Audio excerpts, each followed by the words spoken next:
Hello, my name is Glenn Jeffries. Today we'll cover everything we need to know about taking good pictures and getting up and running in photography. We will cover basic camera operation, we'll cover controlling exposure, we'll cover manual and semi-auto settings and functions on your camera. We'll also cover flash lighting, how to control flash lighting and when to use it. Focus, depth of field, which is very important, and we'll look also at the creative aspect of taking good pictures to do with composition and subjects and where to place them. By the way, I'm also a photographer and I teach photography as well.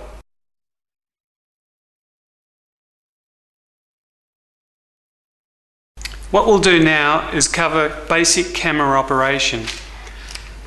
If you have either a film camera or a digital camera, it doesn't really matter because the principles of photography are the same.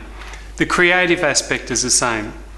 I have here a digital SLR camera, but the settings and the way I use it would be exactly the same as if I was using a film camera.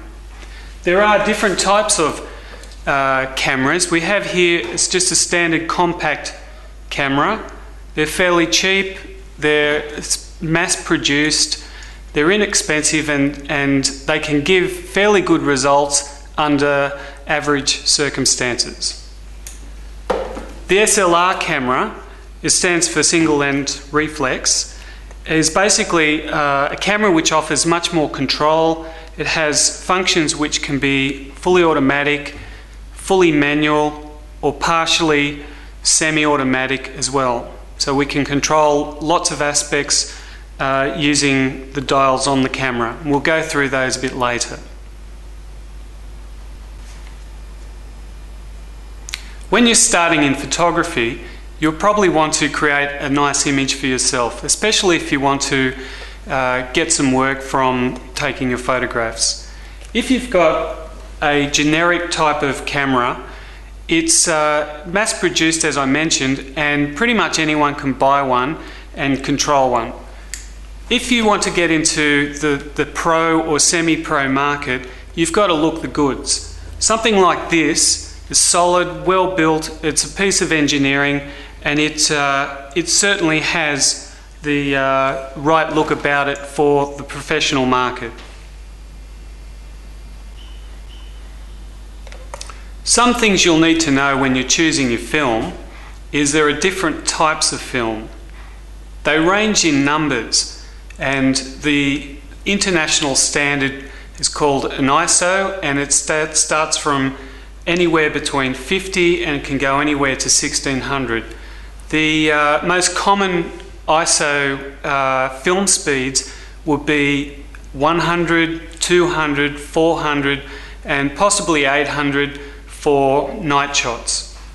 That is an indication of its sensitivity. The higher the number, the more sensitive the film. Later on we'll discuss specific uses for high film numbers. Talking about the camera again, on the more professional cameras or the more upmarket SLRs, you have controls which might not mean a lot to you from first glance, but they actually allow you to set fully manual operation, and it might indicate an M or a P, or in your particular camera it might have another particular name. You have to check your manual, but basically SLRs can show fully manual. They can show operation where you can set the aperture and the speed changes, or set the speed and the aperture changes. They're called priorities. Or you can set an automatic function, which is generally called program mode. Unfortunately, these type of cameras have very limited control. Sometimes you can set some type of built-in program, sometimes not. Sometimes they can offer limited results, but for the professional photographer or someone who's wishing to use photography as a a means of expressing themselves creatively, you need to be able to control manually all the aspects of photography